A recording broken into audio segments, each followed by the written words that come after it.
Hello.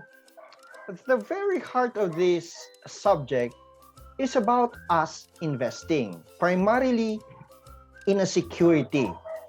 But let's talk about investment in general and its very nature. An investment is an activity wherein you put in your financial or physical asset uh, into something in present time with an expectation that in the future you will reap or yield a return, or a return which means an increase in value. Well, this return may vary, maybe it's small or more, but sometimes as we expected the return or an increase in value, the the result is the otherwise. Nagkaroon tuloy ng decrease in value. This is what we call the risk. So an investment, it's at its very nature as a risk and reward, or risk and return nature. And that's what we're gonna be talking about today. Well, as an objective of an investment, first, as I've said, is for future consumption, that in the future, the value of our investment would be higher.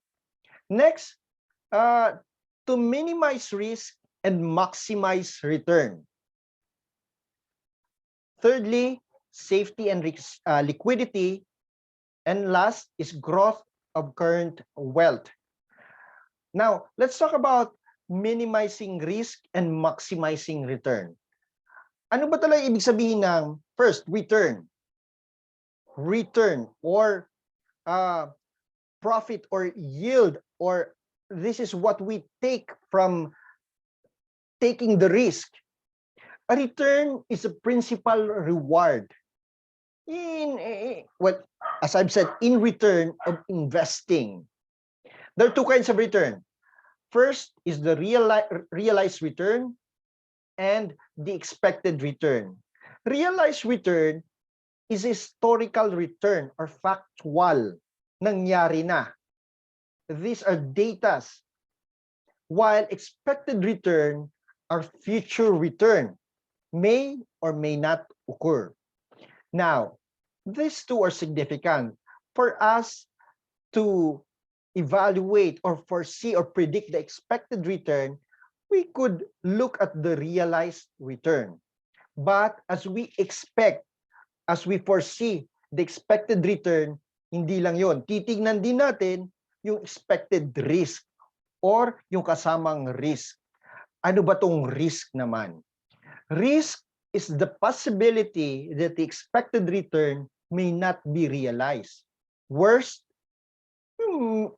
may become loss. Instead of we gaining something, maybe we losing something. There's two kinds of risk here: the price risk and the dividend risk or interest risk. Now, what are the factors or risk factors? First, internal factor. This can be controlled by the firm. These are sources from unsystematic risk. May not affect the other securities.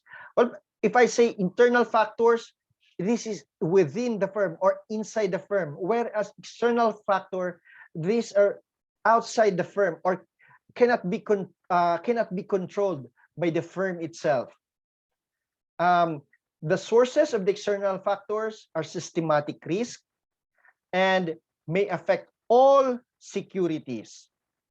Isa-isahin natin, bigyan natin ng example. Sa internal factor, halimbawa, it's the management capability. Yan. Kung magaling yung management, syempre, di ba, within the company itself. The consumer preferences, maybe, that's still an internal factor. Pag nagkaroon ng labor strikes, internal factor yan within the company. External factor naman, as we said, this cannot be controlled by the company itself. Example, economic. Nagkaroon ng economic recession, financial recession. The company cannot control that. Political tensions, political whatever it is, nagbago ng presidente. The company cannot control that.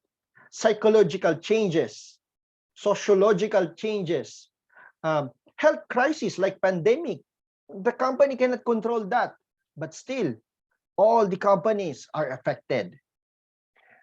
In internal factor, a certain specific stock, let's say Jollibee Food Corporation, so specific stock lang.